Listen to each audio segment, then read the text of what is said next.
जय श्री कृष्ण मित्रों, राधे राधे। वर्ष भर में 24 एकादशी आती है, कृष्ण पक्ष में और शुक्ल पक्ष में। हर एकादशी का अपना एक विशेष महत्व होता है। इसी प्रकार अश्विनी मास के कृष्ण पक्ष में इंदिरा एकादशी आती है। इंदिरा एकादशी के दिन भगवान श्री हरि विष्णु के साथ माता लक्ष्मी का पूजन करने से घर में सुख, शांति और समृद्धि की प्राप्ति तो होती ही है। साथ ही पितृ जो नरक यातना भोगते हैं, या जो हमारे पितृ किसी नीच योनि में है, किसी कारणवश वो अधम योनि में है, उन्हें भी इस एकादशी के व्रत के प्रभाव से स्वर्ग लोक में स्थान मिल जाता है।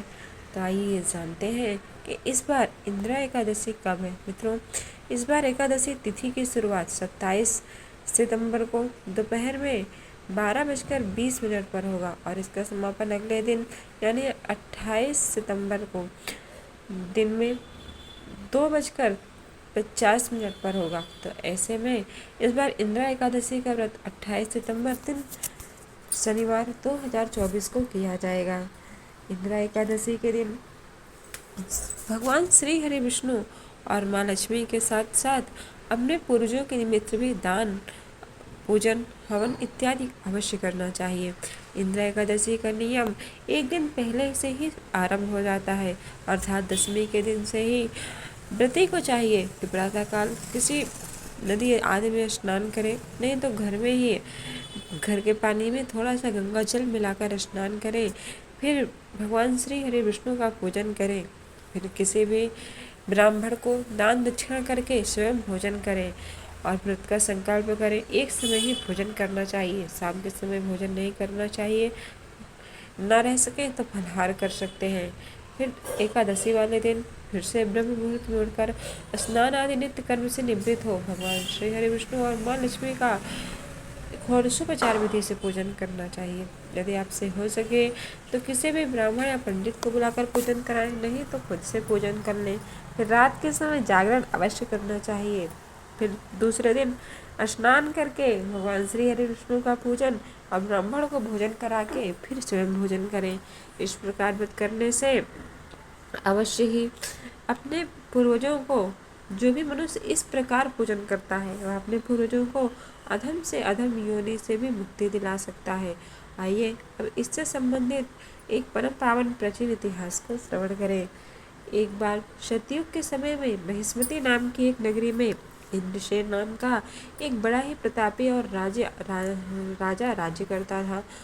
वह धर्म पूर्वक अपनी प्रजा का पालन करते हुए शासन करता था। वह राजा पुत्र, पौत्र और धन आदि से संपन्न और परम वैष्णव भक्त था।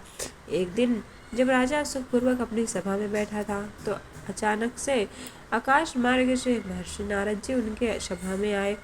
राजा ने उन्हें देखते ही बड़ा ही आदर और सत्कार किया। फिर विधि पूर्वक आसन और अर्घ आदि देकर सम्मान सहित पूछा कि हे संत, हे ऋषिवर, आपके आने का क्या कारण है? आपकी आना तो मेरे लिए अत्यंत शुभ है, परंतु आप यहाँ पर आए तो अवश्य कोई न कोई कारण होगा। यह सुनकर देवर्षि नारद ने कहा कि तुम्हारी बुद्धि धर्म में और तुम्हारा मन भगवान श्री हरि विष्णु में हमेशा रहता है। देवर्षि नारद की ऐसी बातें सुनकर राजा ने कहा कि हे महर्षि, आपकी कृपा से मेरे राज्य में सब कुशल है तथा मेरे यहाँ यज्ञ कर्मादि सुकृत हो रहे हैं। अब आप बताइए कि आपके आने का क्या कारण है। तब ऋषि कहने लगे कि हे राजन, आप आश्चर्य देने वाली मेरे इन वचनों को सुनो। मैं एक समय ब्रह्मलोक से यमलोक को गया। वहाँ श्रद्धापूर्वक यमराज ने मेरी पूजा की। तब मैंने धर्मशील और सत्यवान धर्मराज की प्रशंसा की। उसी यमराज की सभा में महान ज्ञानी और धर्मात्मा तुम्हारे पिता को एकादशी का व्रत भंग होने के कारण मैंने देखा। उन्होंने संदेशा दिया, सो मैं तुम्हें कहता हूँ। उन्होंने कहा कि पूर्व जन्म में कोई विघ्न हो जाने के कारण मैं यमराज के निकट रह रहा हूँ। सो हे पुत्र, यदि तुम अश्विनी कृष्ण इंदिरा एकादशी का व्रत मेरे निमित्त करो और मुझे स्वर्ग की प्राप्ति तभी हो सकती है यदि तुम एक इंदिरा एकादशी का व्रत करके उसका फल मुझे समर्पित करो। यह सुनकर राजा ने कहा, हे महर्षि, कृपा करके आप मुझे इस व्रत की विधि बताइए, मैं यह व्रत अवश्य ही करूँगा। नारद जी कहते हैं, अश्विनी मास के कृष्ण पक्ष के 10वीं के दिन प्रातः काल श्रद्धापूर्वक स्नान आदि से निवृत्त हो दोपहर में को पुनः किसी नदी में आदि में स्नान करो। फिर श्रद्धा पूर्वक अपने पितरों का श्राद्ध करके एक बार भोजन करो। प्रातः काल होने पर एकादशी के दिन दातून आदि करके स्नान करो। फिर व्रत के नियमों को भक्ति पूर्वक ग्रहण करते हुए प्रतिज्ञा करो कि मैं आज संपूर्ण भोगों का त्याग करके निराहार एकादशी का व्रत करूंगा। हे अच्युत, हे पुंडरीकाक्ष, मैं आपके शरण में हूँ, आप मेरी रक्षा कीजिए। इस प्रकार नियम पूर्वक शालिग्राम की मूर्ति के आगे विधि पूर्वक श्राद्ध करके योग्य ब्राह्मणों को फलाहार का भोजन कराएं और दक्षिणा दें।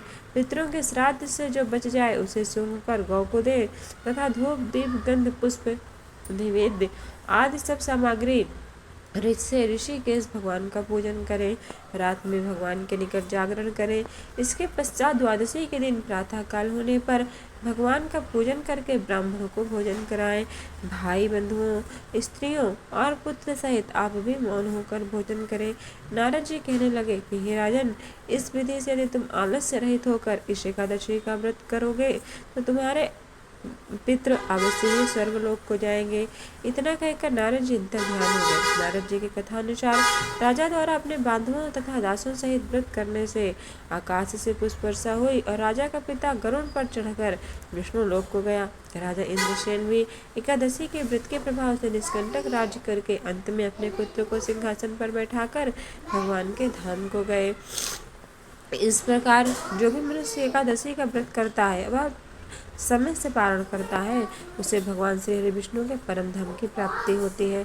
आइए जानते हैं इस बार पारण का समय क्या है। तो इस बार एकादशी का जो पारण का शुभ समय है वह प्रातः काल 6:10 से 8:28 तक है। तो मैंने इसका महात्म्य और श्राद्ध तर्पण पितरों के निमित्त कैसा करें उसका वीडियो बनाया है, जिसका लिंक आपको डिस्क्रिप्शन बॉक्स पर मिल जाएगा। जैसे आप अभी तक आपने नहीं देखा तो ज़रूर जाकर देखिए। यदि ये वीडियो आपके लिए थोड़ा भी उपयोगी रहा हो